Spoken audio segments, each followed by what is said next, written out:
Good morning, folks. So the saga of trying to get water to stock continues. Thank God it's the middle of winter, because this would do my head in the middle of summer. When my girls were wee, I used to sing them a little song. You know, some of you probably know it. It's "This is the house that Jack built," you know, and it's one of those songs, and each verse builds on the last. So this is the house that Jack built, and then this is the malt that lay in the house, and so on and so on. I'm not going to do an entire rendition, but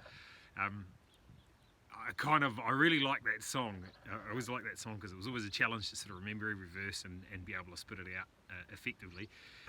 But one of the things I really like about it is it sort of talks about, you know, how things are connected, how things are related.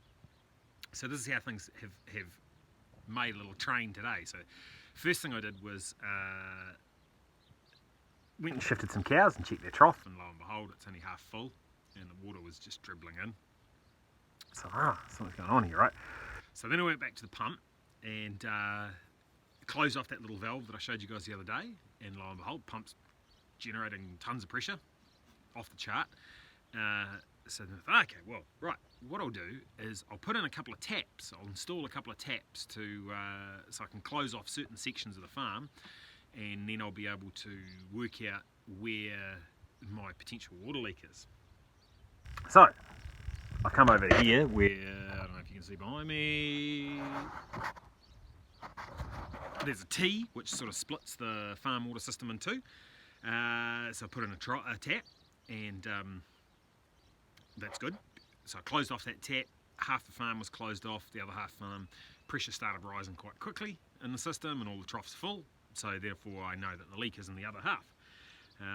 So then I thought, well, I'll go to another T and then I can start splitting the half that I've got. I can split that down into a smaller section as well. So I needed another tap. Now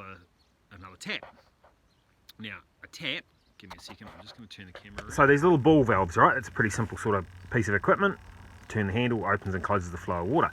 But to install one, you need a threaded 20mm nipple, a ball valve, a handle, and another threaded 20mm nipple. So where we're at the moment is I had one of those in my kit. I had the ball valve in my kit. I did have a handle, but the handle on the ball valve was broken, so I had to replace it. And then I had to go scavenge a second nipple off an old pump that was lying in the shed. So we made a little bit of progress, except I've now got to put a bolt in there, which I've subsequently dropped in the dirt. So come back to me in a minute. So today's farming lesson, ladies and gentlemen, is making do.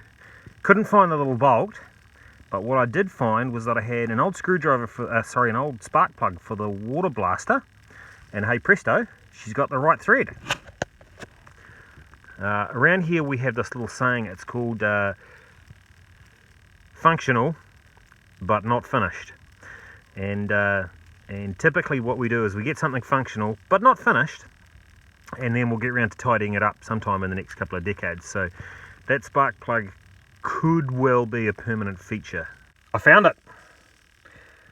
However, I'm just trying to decide whether or not that is better than the spark plug. I think I might leave the spark plug there, to be frank. That looks a bit beaten up. That'll happen when you undo nuts with a pair of vice grips. There we go, now we're up to 2. Looking good. Well, that's a cracking start to the day. Got the water sorted. Found a water leak. It was a pipe that had been kinked over when it got damaged by a digger, and a little bit of string wrapped around it, and anyway, the string had popped off, but we finally isolated that. So now we've got water going to the farmhouse, so pretty happy about that.